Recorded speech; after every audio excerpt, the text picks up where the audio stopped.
هل لك سر عند الله بينك أنت وبين الله؟ السلام عليكم ورحمة الله وبركاته. بسم الله الرحمن الرحیم. آیا الله متعال را در خواب دیده می شود؟ امکانیت دارد؟ با حدیث رسول الله صلی الله علیه و سلم جواب را شروع می کنیم. حدیثی که از یک چند تا صحابه ها روایت شده است. از معاذ ابن جبل، عبدالله ابن عباس، انس ابن مالک، ثوبان، ابو هریره، عبدالرحمن ابن عوف، جابر، ابو عبیده ابن جراح رضی الله عنهم اجمعین. حدیثی روایت شده است که رسول الله صلی الله علیه و سلم شب طهارت کرد، نماز خواند، خواب رفت و الله متعال را در خواب دید. این یک حدیثی دراز است و این حدیث را امام احمد، امام ترمذی در حدیث 3235 روایت کرده است. امام احمد در حدیث 3484، امام طبرانی در حدیث 1416، دارالقطنی در حدیث 257 و دیگر کتاب ها است که این حدیث از طریق یک چند تا از محدثین روایت شده است. این حدیث را بعضی از اهل علم ضعیف شماریدن، بعضی دیگری درست گفتن و بعضی دیگری گفتن حدیث خاص برای رسول الله صلی الله علیه و سلم است. اکنون در موردی که الله متعال را دیده می شود یا نه سخنی یک چند تا از علما را میاریم. بعضی از اهل علم گفتن الله متعال را دیده نمی شود، نه در بیداری نه در خواب، به دلیلی که رسول الله صلی الله علیه و سلم فرمودند پروردگارتان را نمی بینید تا وقتی که بمیرید.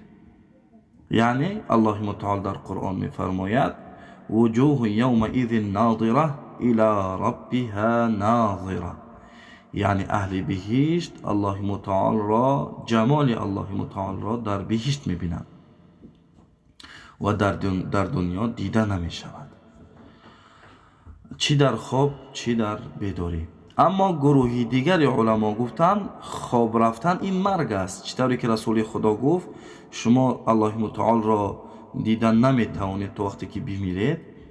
علما میگویند خواب رفتن این مرگ است و ممکن است که شخص پرهیزگاری در حالت خواب الله متعال را ببیند. خب چطور ببیند؟ یا اینکه روشنایی باشد، یا اینکه آوازی باشد، یا اینکه اشاره شود که فرمان الله متعال، یا اینکه الله متعال با بنده خود به چیز اشاره کند، یعنی شکل و صورت نه، بل اینکه یک روشنایی یا اینکه یک آواز یا اینکه اشاره شود که الله متعال است، یعنی که از سوی الله متعال است. چطوری که گفتم دیگر گروه اهل علم گفتن حدیث خاص برای رسول الله صلی الله علیه و سلم است. خب امام احمد رحمه الله میگوید الله متعال را 99 مراتبه در خواب دیدم. پرسیدم یا الله بهترین عمل نزد تو چیست؟ فرمود خواندن قرآن. برای همین علما گفتن، گروه علمایی که میگویند الله متعال را دیده می شود، یعنی با شکل و صورت نه، با نور یا اینکه با آواز، میگویند الله متعال به بنده پاک و پرهیزگار اشاره میکند و از همون اشاره یعنی انسان میفهمد که الله متعال است.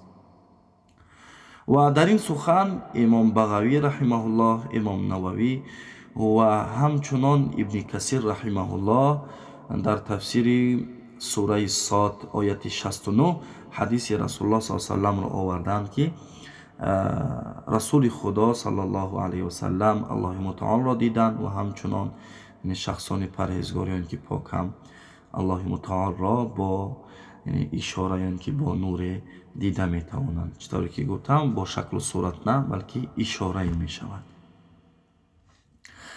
یک گروه دیگری علما گفتند رسول الله صلی الله علیه و سلم فقط الله متعال را دیده است، بجز رسول الله صلی الله علیه و سلم دیگر هیچ کس دیدن نمی تواند. و در مورد حدیث ما هیچ چیزی گفتن نمیتوانیم، یعنی گفتن نمیتوانیم که حدیث به همه است و همچنان انکار کرده نمیتوانیم که شخص پرهیزگار الله متعال را نمیتواند ببیند، یعنی اشاره نمیشود به سوی شخص پرهیزگار، یا اینکه نوری را نمیبیند که اشاره شود که الله متعال است. یعنی در این باره خاموش شدم. خب یکی از خواهران سوال کردن با یکی از شیخ‌ها، استادها، میگوید خواهر مسلمان، خواب دیدم که مادرم با طریق تلفن با الله متعال سخن میکرد.